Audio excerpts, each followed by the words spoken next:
Hi, thanks very much. Well, I've got to say this is my first codebar event as well. I think that's the same for Tom. I think Albert might be a bit of a veteran. Yeah, I'm Simon Mays from Compare the Market. I'm sure you've heard of Compare the Market, the Meerkat people market comparison website with mainly insurance. We're from the developer experience team at CTM.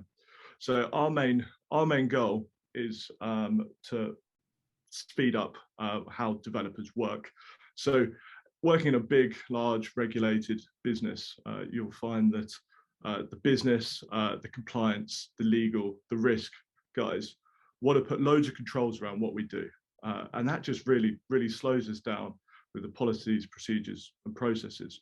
So our main effort is to look at those, try and streamline them, and then automate them where we can, and then try and enable developers to speed up. So it's a constant battle and a sort of an evolution of that.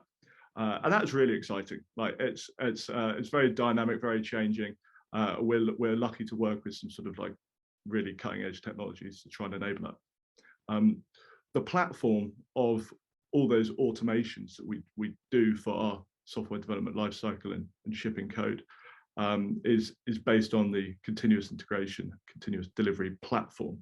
And at the moment at CTM, we're evaluating different platforms to move to a new platform because our current platform is not fit for our current requirements. And yeah, that's why this is really an active subject in our world. So as I said, I'm Simon Mays. I'm the engineering manager of developer experience, or DevX as we call it. And then we've got Tom and Albert that join us as software engineers. Cool. Okay, so what we've decided to do is we're gonna be developing. Well, we're not. We've developed a React app that we've used the Create React app, which is a very popular bootstrap for just getting started with React. The reason we've done that is we need to build an app and then we need to ship it into production. And sticking with a front-end app means that we don't have to worry about servers or databases or anything like that. We can just stick with some HTML, some JavaScript, and then put that on the web and not worry about servers. So let me share my screen and show you what we've done. So I'll just share the whole desktop. So everything is living in this repo here, which is a public repo. I'll just share it in the chat now. But I ask that you just follow. I've lost the chat. How do I get to the chat? Jen, Tom, or Albert, can one of you share the link whilst I'm in this mode? So this is a public repo that the Tom Sayal organization has set up. What we've done is we've hit up. Can I get rid of this thing at the top? That's really annoying. Let me just pull that down so I can see the top. So we use the Create React app, which is here. I don't know whether anybody's seen this before, but this is a really popular React starting point for building apps. It's got fantastic docs. We pretty much just followed this verbatim and used it as our basis. We then needed somewhere to actually host the application. So we've decided to host it in GitHub Pages, which I've linked here. And GitHub Pages is something that's attached directly to a GitHub repository that allows you just to host static websites. So perfect for our requirements. We build the React app, do a deployment, and then it automatically brings up the website. So it deploys to a URL that's based off your app. So this is the Tom Sayal organization, and then the CTM CI/CD demo. So all these links are in the README on the repository. What else to say? And in terms of the detail on the deployment, there is a link here for the deployment, which again is part of the Create React app and says that we're using a GitHub Pages plugin, and that just makes it all work and abstracts a lot of the difficulties away. So let's look at the app. So the app's pretty simple. We've just created a login form here. And in order to demonstrate some function, we've decided to validate the inbox, the inputs. So we start typing an email address and it goes red because that's clearly not a valid email address. We stick an @ symbol in, we get an email address and it goes green. And then for the password, again, that goes red because short passwords are bad, long passwords are good, and it goes green. So if we have an invalid form as such, and we click submit, bah, we get a angry meerkat. And then if we have a good form and submit, we have a chill, nice, relaxed meerkat. So that's the functionality of the app. Relatively straightforward, all on one page. As what I didn't say is we're back-end engineers, we're not front-end engineers. We're concentrating on talking about the CI/CD aspect of this, and the app is just a simple thing just to show that we have something to deploy. So I'm just gonna go through the code now. So the code looks like this. So when you run the instructions on create React app, you literally say create React app, go into it and click and type in npm start in your terminal. And you'll have something that's not too dissimilar from this. You'll have an index.js, which is the entry point for the application. This includes some of the JavaScript libraries. And then this block here kicks off the React app and then attaches it to root. And root is something in public here, which is just a DOM element there, so that our React app appears in this HTML page based on that element. Back to the index, this doesn't do much. All the heavy lifting is in the app, so that's just here. And we can see here that we've defined a component called app. And this component has a body. This is TSX, which looks a little bit like HTML, but instead of being HTML elements, these are other React components.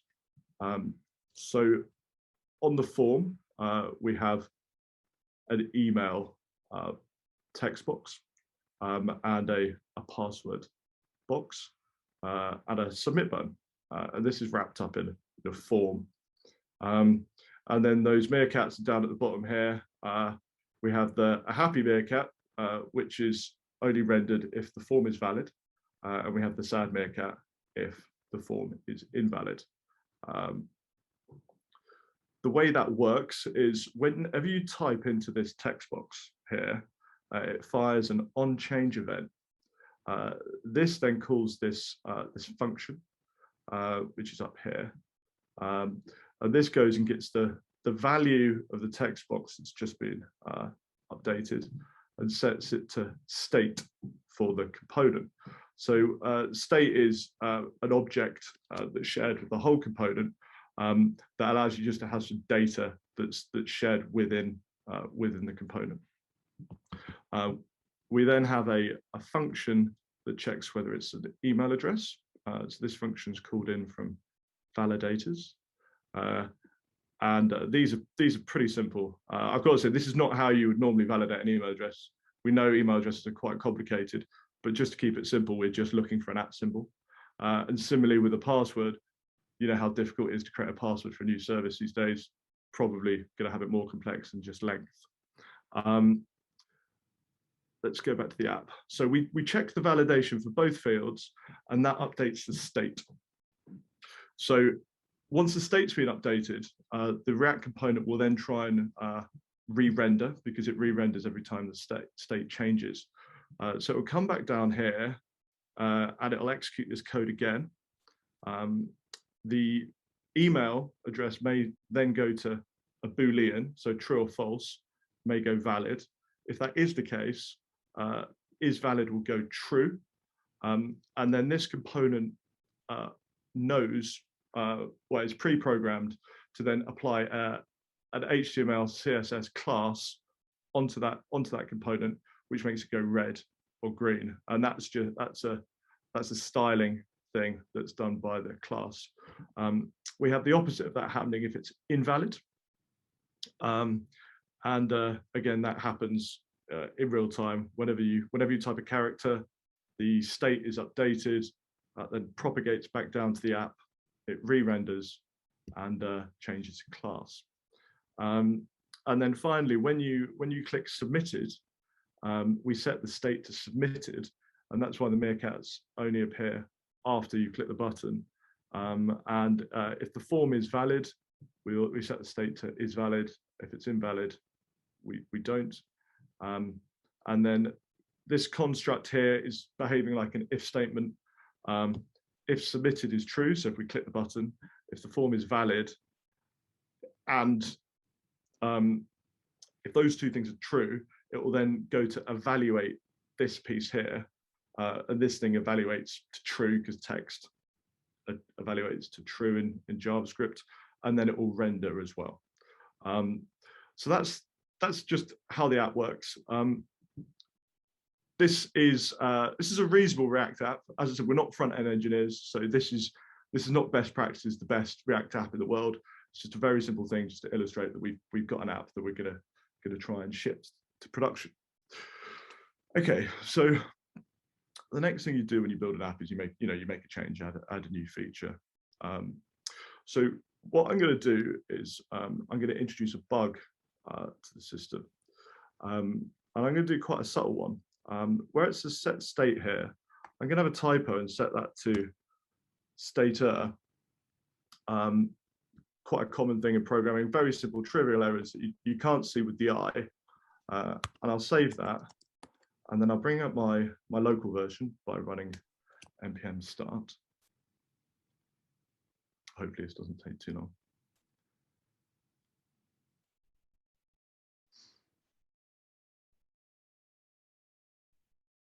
Hopefully.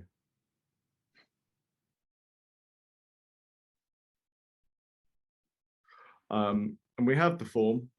And some of the forms still work. So if I click submit, it still says whether the form is valid or not. But there is a bug lurking in the background there somewhere that I haven't seen and I don't know about.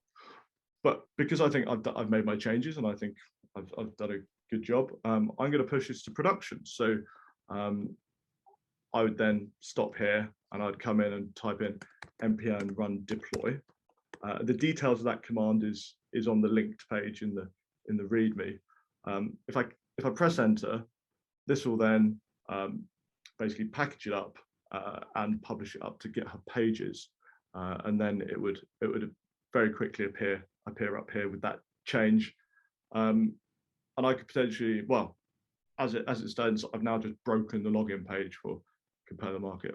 So I'm going to hand over to Tom now, who's going to talk about what we can do next. Yeah, cheers, Si. So yeah, I'm Tom. I'm going to take over from Si. I'm an engineer on Simon's team, and I've now been asked to add another feature to this React app. Unbeknownst to me, unbeknownst to Simon, there's that little bug. So I'm going to talk about how we put guardrails in to protect us from quite simple errors. The two things I want to talk about before I kind of get into the app, and that's tests. I don't know how familiar you guys are with tests, but you certainly will be when you progress in your development career, and linting. So if I share my screen now,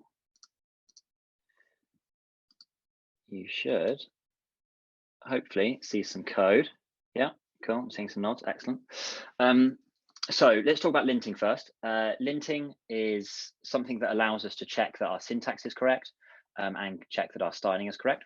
So if I come into the code here and I get rid of that colon, for example, you'll notice this has quickly gone red. If I hover over it, my linter is kicking off that the syntax is incorrect. This is broken code, won't work. And in terms of the styling, if I put a couple of spaces in here, again, the linter is going to say, we don't really like that. While that doesn't break the code, the reason that we don't like that is that if there are 4, 5, 10, 15 of us working on this code base, and I'm putting spaces in somewhere, Simon's putting spaces in somewhere else, anytime you do PRs or try and merge a code, it just turns into a bit of a nightmare. And we can run our linter against our code by running npm run style here. And this runs a little script in our package JSON. npm run style, where are you? Here, which is running this Eslint command. As you can see, no errors. We're happy with the linting. So that's the first thing. The second thing is testing. On the right-hand side here, we've got tests for our app. These are render tests. So in this top test here, we're rendering the app. We're going to access the screen and we're going to get an attribute from the app. That attribute can be found here. Form email. Excellent. We can then fire an event into this attribute, which is our email text input. And we're going to pass in not an email. And then we're going to assert that the class name is invalid because we've entered in an invalid email. So this is kind of simulating human interaction with our application. Once upon a time, what you might have had is your front-end engineers would develop all the, develop their code, develop the application, and they would then pass that off to a QA team. And that QA team might sit and click through everything, input various text into text boxes, and probably have a large checklist of things they need to do. But that obviously doesn't scale very well. If you've got a massive application, something like Facebook, for example, it's very complicated on the front end. You have to hire huge teams of people to manage that for you. It doesn't scale very well. It's expensive, and it moves responsibility away from the engineers. It's very easy to go, oh, I've written my code. Oh, the QA team will test it now and kind of, it's off my plate. We don't like that. We like tests. They're quick, and they put responsibility on me. And then the other set of tests we have here are on the validators. So as Simon showed you, those validators, super simple, and thusly the tests are very simple. We pull in our two functions, pass it a test string, and we assert whether the return value of the function is true or false. In this instance, this isn't an email address, so we expect the return to be false. Great. So as I said, I'm a dev on Simon's team. I've now been asked to implement a feature. We don't like the fact that our submit button says submit. It's a login form. We want it to say login. So I've come into the code base. I've pulled the code that Simon has committed. We think it's all okay. Unbeknownst to us, there is that bug. And I'm going to change our submit button here. And I'm just going to make that say login. You'll notice that I think, have the bug. Fine. And I'm going to run my linter because I've finished my change. I think that I'm all good. So we're going npm run style again. I think that will pass. Excellent. But myself, unlike Simon, I've got all these lovely tests. So now, again, as I said, I think I'm done. So I'm going to run my tests. And we're going to see what they do. Lots of red text. Tests are all broken. And we notice, if we read our error messages, this.setStarter is not a function. Absolutely correct. Let's fix our error. Our tests are automatically rerunning for us. Excellent. All green, all good. Everyone's happy. So that's kind of your most simple guardrail. We've written some tests. I've now manually run our linting. I've manually run our testing. But let's say I do some more deving. I implement some extra features or whatever, and I make, as Simon did, I also make a little bit of a mistake, and I don't run the test. Put in a false there where there shouldn't be one. But because I'm a human, I've made a mistake. I've forgotten to run my testing. Maybe I've run my linting, maybe I've run, but it's human error, right? So what I'm going to show you now is how automated guardrails can protect us from manual mistakes like just forgetting to run some tests. So I've made a change there. I'm going to switch to a new branch, and we're going to call this, we're just going to change one, whatever. Fine, and then we're going to commit that change. We'll commit both changes. Again, as I said, unbeknownst to me, there is a bug in here. And we'll just call it work in progress, that's fine. That's all staged. And we're going to push that up into GitHub. So let's see what that looks like. Cool. So we've got the changes on GitHub. We're now going to PR into our main branch. And we're going to say updated submit button to read login. Excellent. And create our pull request. Fine. So what I'm hoping that we'll see shortly is we have these commands running. Our linter is now running in the cloud. Now, the thing that I want to stress here, and Albert will talk kind of shortly about the implementation of this, so don't worry about that just yet, is that all this is doing is the exact same commands that I was typing into my terminal a second ago. It's just doing it in the cloud when I do a PR, and you can set that on push or whatever you want. It's literally running npm run lint. And then that will go on and it will run npm run test, and we'll see kind of the outcome of that. Now, while that's running, I really do want to just kind of reiterate the value of tests and how important they are. Two reasons. One of them is kind of the obvious reason. If you push broken code to production and you work for a company like Compare the Market, you could have a huge impact on our customers, which then has an impact on our finances. You could have a huge impact on our brand if we do something wrong. And we are a regulated business. So if we accidentally push a change where we share someone's personal data, then the FCA come down on us. We're in big trouble. So that's kind of the most obvious reason why you have tests, is kind of the business impact. But the thing that tests give us as devs is confidence. Anytime I go into a code base that I'm not familiar with, and that could be many, often we're touching code bases I'm not familiar with, and I need to make a little change. It could just be a small bug, it could be adding a feature. I run those tests and I know I've not broken anything unintentionally, I've not had side effects, and I can push that code with confidence and work on code bases that I'm not familiar with confidence. And that's really important, because having to understand a whole code base before you start playing with it would obviously it would be a nightmare. So we can see here our linter has passed, it's run, excellent. We're running a build stage, which Albert will talk about a little bit later. And now we're running this test stage. Now I'm hoping this test stage is going to break. And in fact, while that test stage is running, I will just show you that it is literally running npm run lint. Don't worry about this, it looks a little bit more complicated than it is, but all we have here is a lint stage that has run that exact same command. This is just my terminal, but it's just in the cloud and being automated for us, okay? Oh, you might notice we've got a red cross there. Excellent, great. So our tests have failed. We've put in a guardrail that has saved me from my small manual mistake there. So I'm now not able to merge this. I know something's wrong. I would check the logs. We know what the error is, obviously, but you check the logs, go, I've made a mistake. Let's get that validator fixed. Get that working, excellent. We'll push this up as fix on our branch. As that stage, yeah.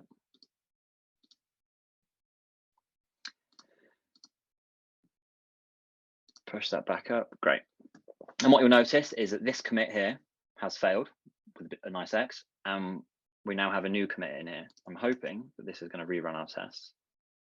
Here we go. New commit's gone in, so that process is starting again. It will run linting in the cloud, our build, and our test stage.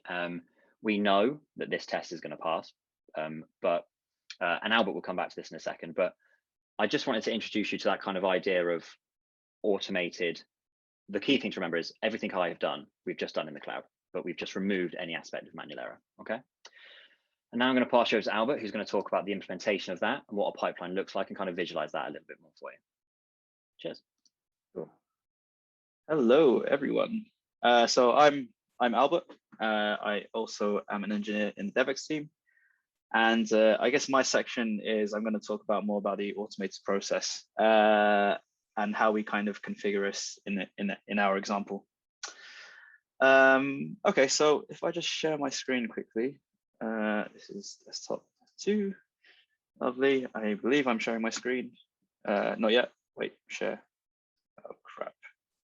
Sorry, just bear with me. I have to grant access. I should have done this earlier.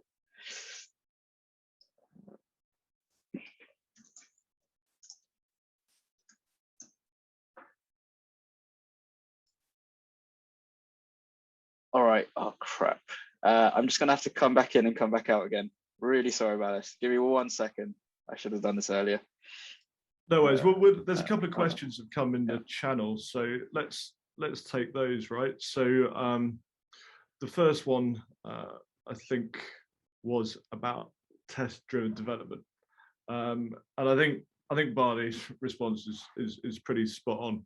So test-driven development is the nirvana you want to be in, with writing tests first, because they allow you to think about the design of the code and consider the constraints of whatever. And it also allows you to write better code, because if your code, if you write your code in a way where it can be observable and can be tested, you're going to write better code. Otherwise, you tend to write quite black box code that you then that is just not as well structured as it would be if it was totally observable.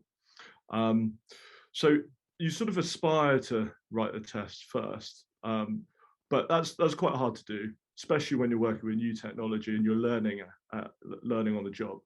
So you've got to basically strike a good balance between writing tests first, writing tests afterwards. But it's essential to have written a good amount of tests before you go into production.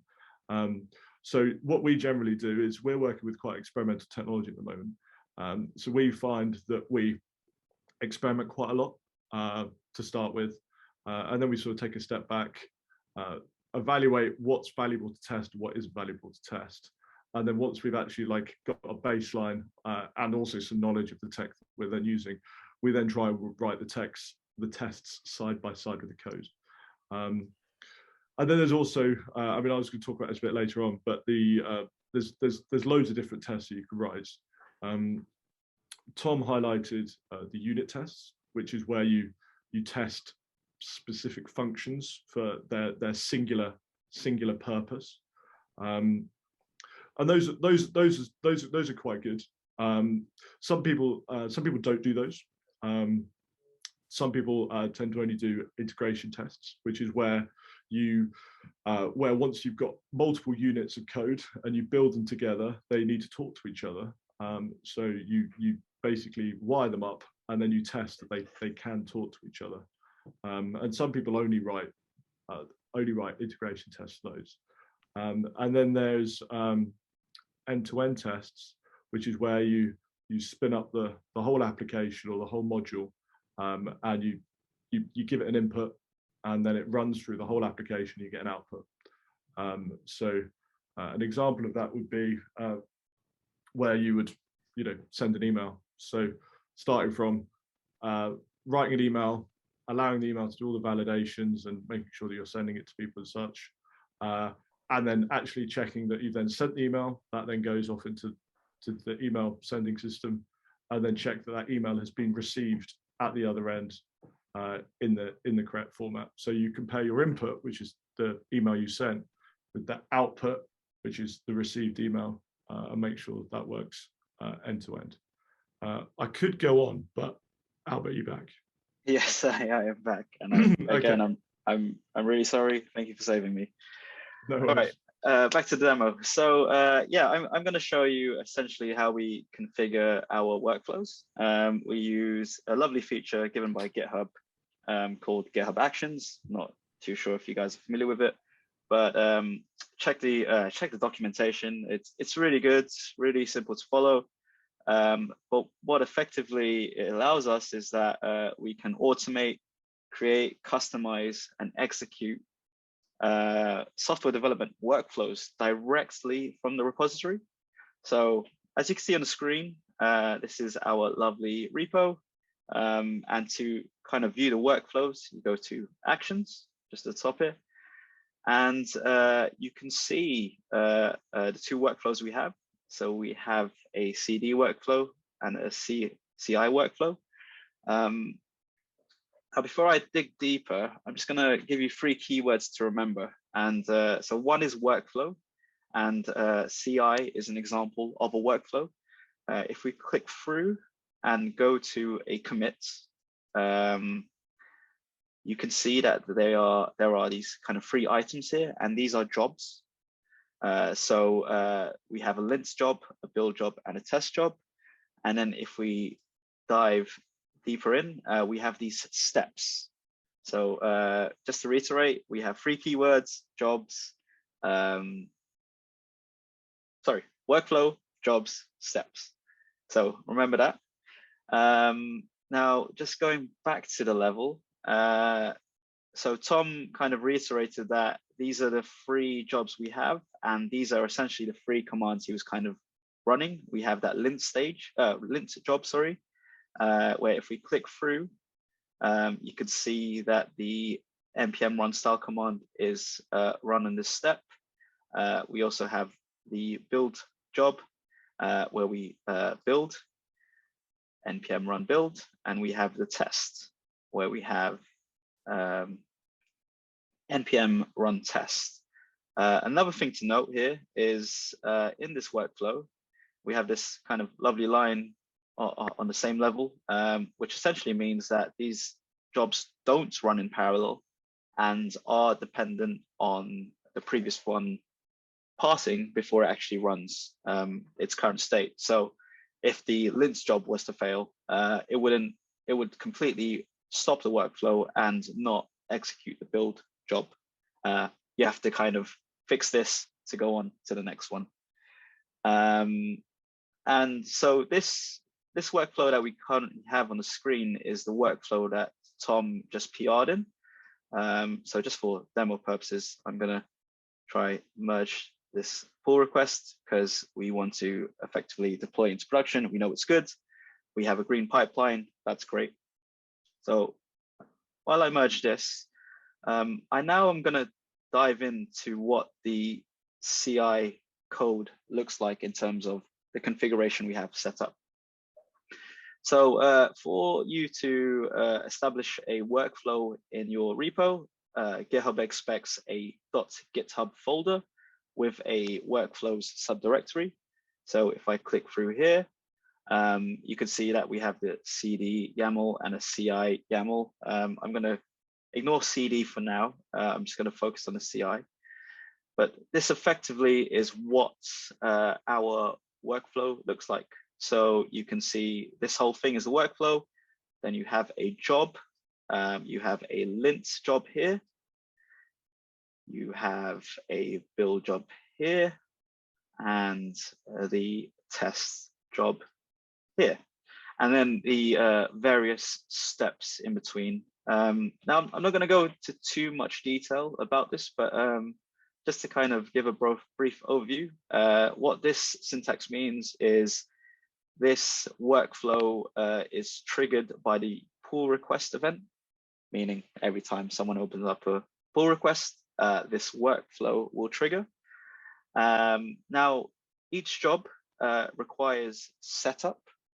So our setup is basically check out the code, set up the node environment, and essentially do an npm I, which is to, so whenever you kind of pull a project onto your computer, you always run npm I just to set it up. That's what this is doing.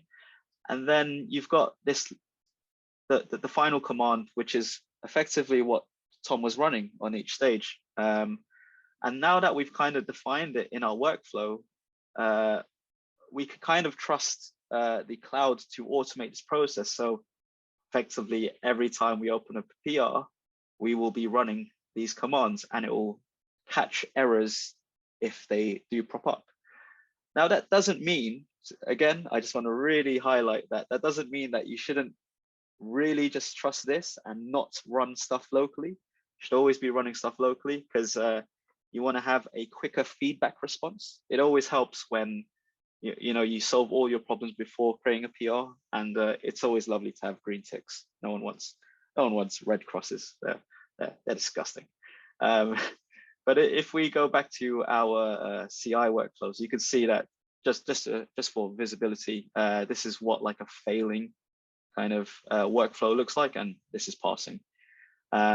Yeah, GitHub really does a good job of kind of displaying when errors do occur. So you can see that there is like this notation here, and then when you, well, sorry, it's just dragged me all the way to the bottom. But when you do click into a step, you can see which step is failing, and you've got all these lovely logging to kind of figure out what the problem is.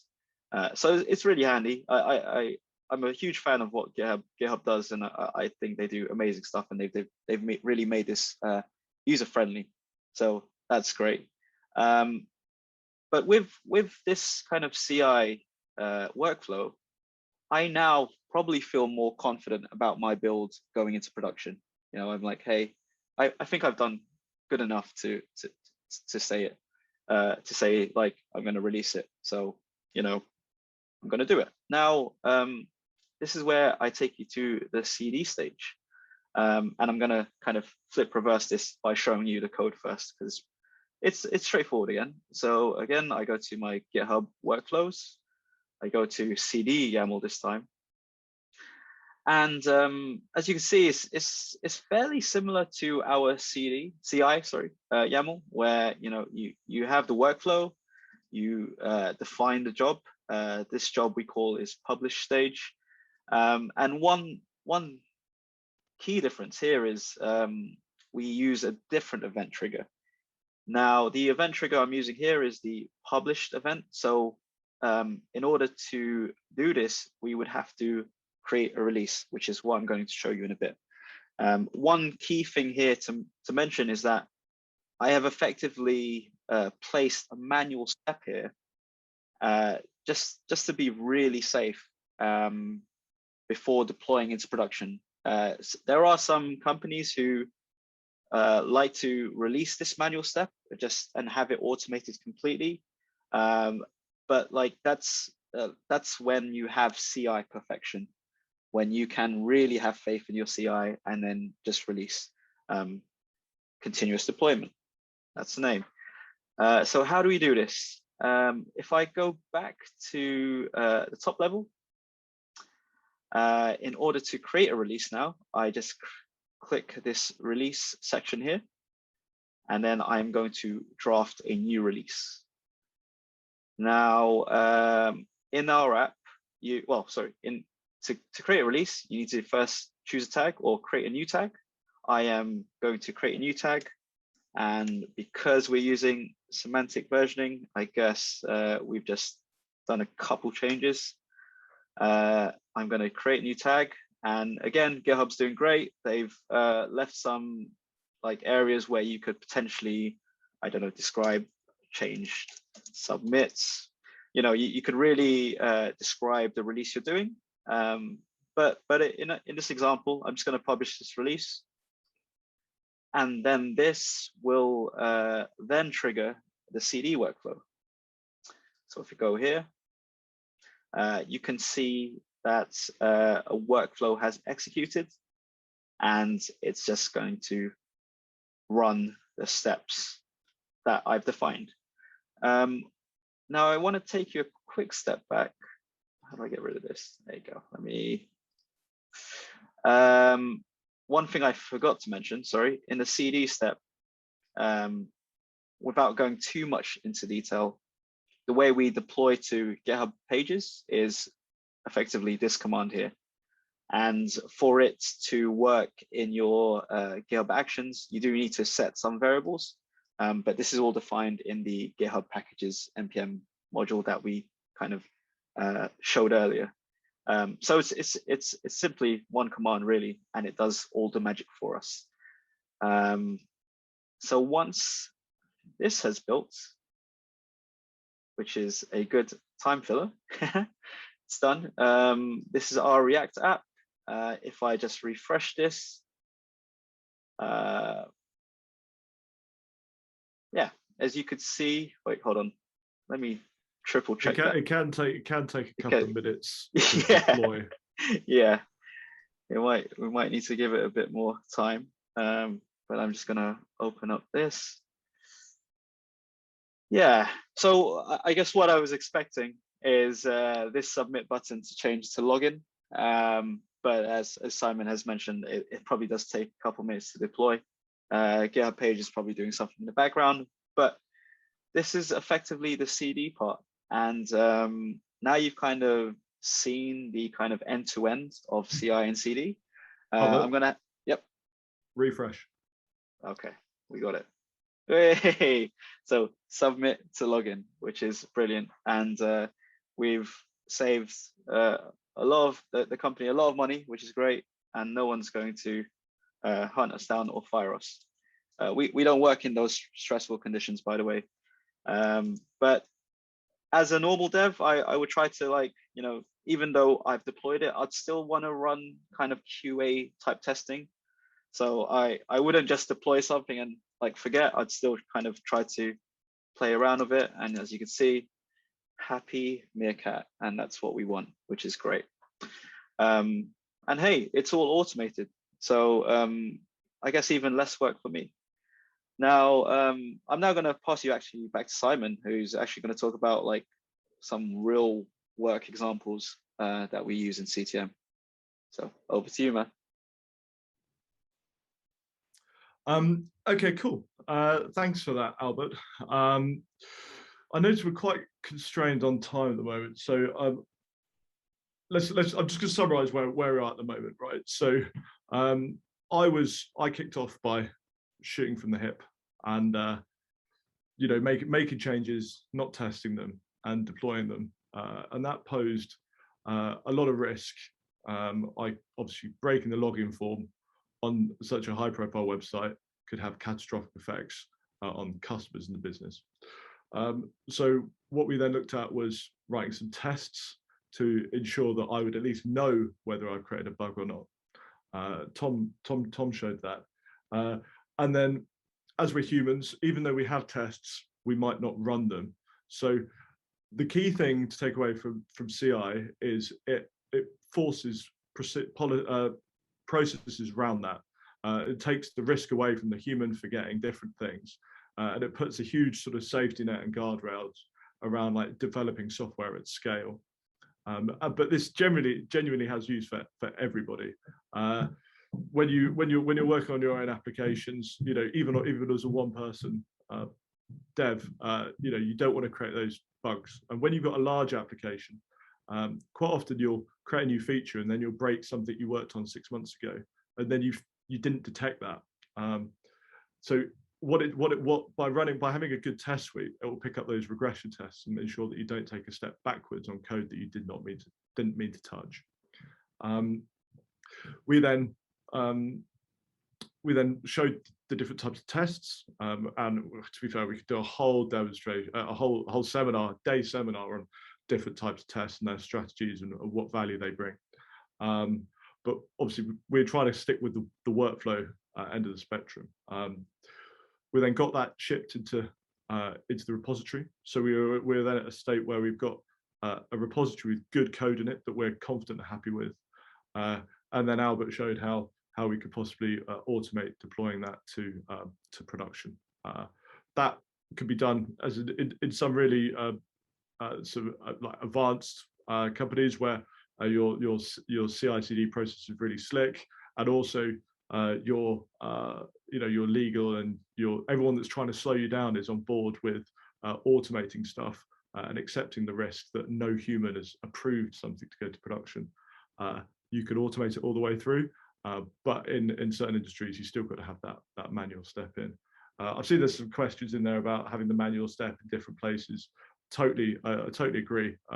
This is a bit of a contrived example of where the various steps are, but we wanted to separate the CI from one distinct thing to the CD to another. Yeah, and then we went to production. So I think I'm gonna sort of stop there and make sure we've got a good enough time for questions. So before we do that, Tom and Albert, do you want to add anything that we might have missed or whatever, or jump on any of those questions straight away? I don't want to add anything we missed. I think we covered everything. I just wanted to kind of reiterate that point you mentioned at the end there. All of our automated stuff is running. It's only when we want to deploy it are we manually pushing something. So all of the automated checks are running. It's only once they've all passed and we're happy to deploy are we manually intervening. And then that deployment is automated. So the testing, the linting, all that stuff is automated for us. And then I did want to just address something Barney put right at the top. I didn't want it to get left out. He asked, what does it look like if the Eslint fails? So if I just quickly share my screen, I'll show you what that looks like. It looks very similar to what the tests look like when they failed. Hopefully you can all see my screen. Can I get a nod or something? Can we see everything? Yep. Yep. Yeah, cool. So yeah, we'll just do the example I did before. Break a semicolon, npm run style.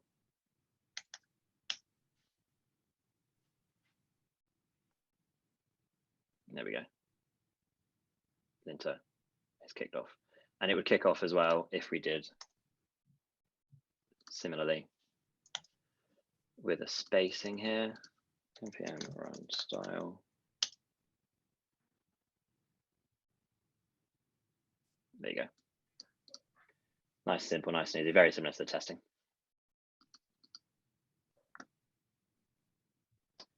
Thanks, Tim. No worries, man. Is there anything else in there we need to pick up? Is there any other questions we're seeing? Have I missed anything, Kimberly? Are we missing stuff? Hey. Yeah, so we've had a few questions come in. Some of them have been answered, but I think for the sake of the video, because it is going to go onto YouTube, so it'll be good to also have it on the recording. Someone has said, is there something like an ideal size for a component to be easily tested? Well, Yeah. it's sort of how long is a piece of string. I mean, it's a careful balance. You want to look at what it functionally does. So when you're designing a large application, you can either have one function that does loads of stuff and turns into that black box, and then you try and test that. But because it's doing a dozen different things, it's really hard to work out. Okay, well, something's broken, but out of those dozen things, what has broken? So you'd probably want to break that down, and that's what I kind of refer to as having like observable code. So instead of having big old blocks of code, you break it down into smaller ones. Now, if you do that for every single statement, you're going to end up with such verbose and long code. It's going to start slowing you down. So just with time and experience, you work out like a nice sweet spot of where that will be. And yeah, I mean, there are guides out there that will give you actually more definitive answers, but I'd leave it at that at this stage. Could I step in quickly and just say, I just want to say, from my experience, I think it differs from team to team, depending on how mature your testing suite is, or essentially the input that the devs put in. There are tools out there like NYC, which effectively offers code coverage, and some teams might want line for line coverage, so whatever you do. But then there are other teams who don't expect the same amount of coverage. So I think it's really dependent on how you work as a team. I'm definitely a team person, and I like to, satisfy everybody, but also come to an agreement with what works best for us. Because there is also time as an issue. You don't want to be spending like several hours just on tests when, I don't know, an integration test could effectively still give the same output. So yeah, as I said, differs from team to team, but find a sweet spot. Perfect, thank you. Another one. Do you know if GitHub Actions has the concept of folder locations in the cloud? Yeah, it's got something similar that I think will fulfill that need that was described. Let me just share my screen. So what was asked was building a React Native app, which requires a binary, so a zip file, or I forget exactly what it is, but you want to upload a file that you can then access afterwards. So if we look at the releases that we published, you'll see here that there's a drop down that says assets. So these are two binary files, and if one was to go to releases and draft a release manually, there's a box here where you can upload files. So you can actually automate all of this, so you won't actually have to upload the file, but you can get the GitHub action to automatically upload the file to the same location, and then it will appear in that part of the UI.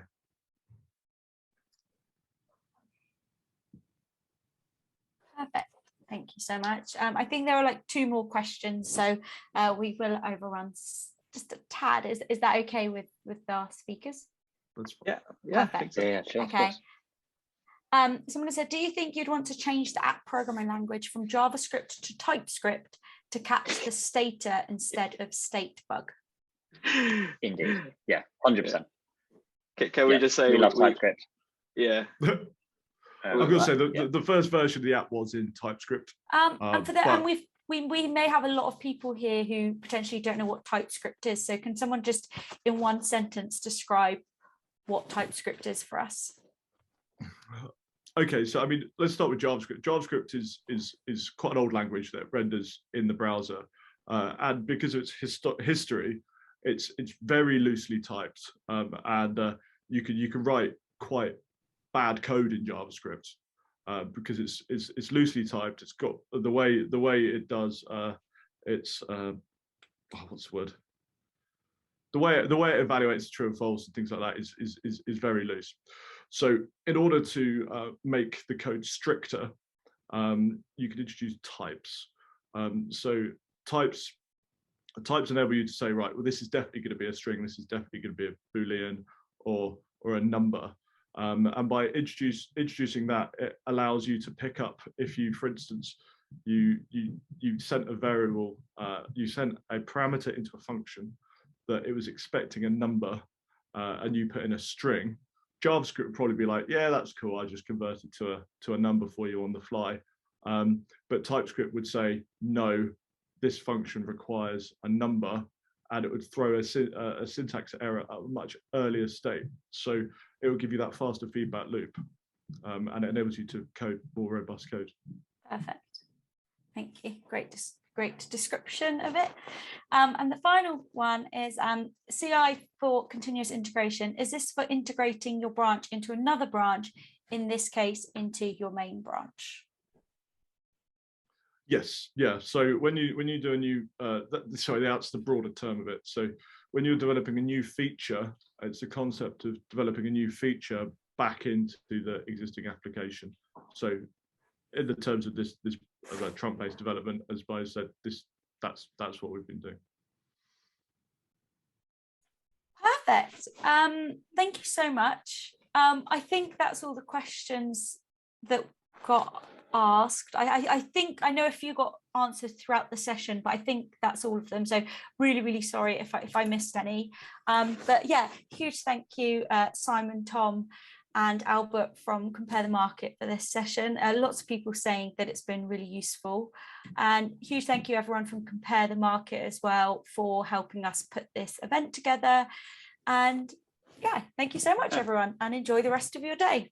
Thank you, everyone. Cheers. Bye. Bye. Cheers.